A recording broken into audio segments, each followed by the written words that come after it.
কোন একজন নবী আল্লাহকে বলেছিলেন যে আল্লাহ আমি মারা যাওয়া কোনো মানুষকে দেখতে চাই, সে কেমন আছে। এটা শুনেন ভালো করে হাদিসটা, মারা যাওয়া কোনো মানুষকে আমি দেখতে চাই, সে কেমন আছে। আল্লাহ পাক সেই নবীর আরজি কবুল করলেন, বললেন আচ্ছা ঠিক আছে দেখাচ্ছি। কবরের সামনে গিয়ে দাঁড়ালেন। 1000 বা 2000 বছর আগের কোনো ব্যক্তি যে মারা গেছে তাকে কবর থেকে জিন্দা করা হবে।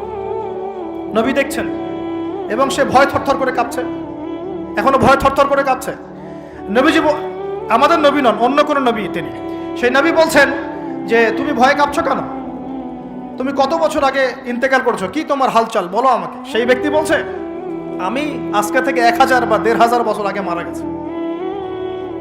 আমি ভয়ে কাঁপছি, যখন আমি মারা যাচ্ছিলাম মালাকুল মউত যে আকৃতি নিয়ে আমার সামনে এসেছিল, ওই আকৃতি আমি এখনো ভুলতে পারি না, তাই দেখে আমি থরথর করে কাঁপছি।